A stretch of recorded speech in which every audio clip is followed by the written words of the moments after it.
आंध्र उपकूल अतिक्रम कला अवपात दक्षिण उपकूल में प्रबल वर्षा तेबे आज वर्षार परिमाण कमिबो किंतु किछि स्थान रे होई पारे प्रबल रु अति प्रबल वर्षा तेबे आसंतु जानिबा केउ सब जिला को रही अधिक वर्षा संभावना ता पूर्व ओडिया न्यूज दुनिया चैनल को सब्सक्राइब करिकि पाखरे आसुथिबा बेल आइकन टी को बजाइ दियंतु आ आपणक अंचल रे वर्तमान वर्षा हेउछि कि नाही हमको कमेंट सेक्शन में जणांतु।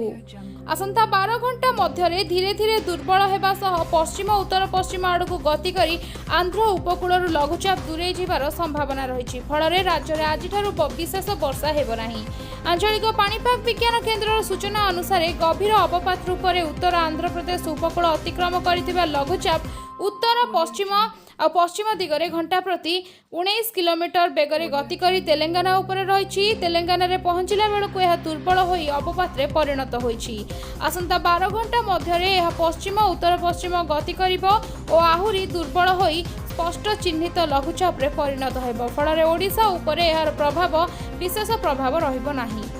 आज राज्यर केतेक स्थान में वर्षा जारी रहिबो एहा परे राज्य में विशेष वर्षार संभावना नाही बोली से सूचना दैछंती। गत 24 घंटा मध्य राज्यर दक्षिण उपकूल जिलागुड़िक समेत संलग्न आभ्यंतरीण ओडिशा रे सामान्य मध्यम धरणर वर्षा हो जाइछि। बाकी जिल्लार किछि स्थान में स्वल्प वर्षा होइछि।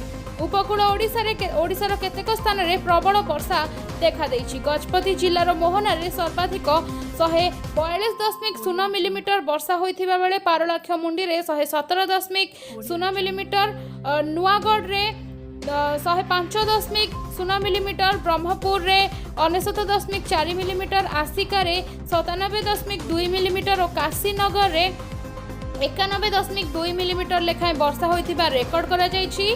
तेबे वर्तमान आंध्र उपकूल अतिक्रम करिछि एही अवपात एहार प्रभाव ओडिशा उपरे विशेष रहिबो नाही किंतु आज राज्यर किछि स्थान रे वर्षा रहिछि। तेबे आपणक अंचल रे आज वर्षा होइछि कि नाही हमको कमेंट सेक्शन में जणांतु। आगु को एंती पानी पागरो टिके रिपोर्ट जानबा पई हेले ओडिया न्यूज दुनिया चैनल को सब्सक्राइब करिकि पाखरे आसुथिबा बेल आइकन टी को बजाइ दियंतु। वीडियो टी को लाइक कमेंट से निश्चित करंतु। से पर्यंत मु रहिली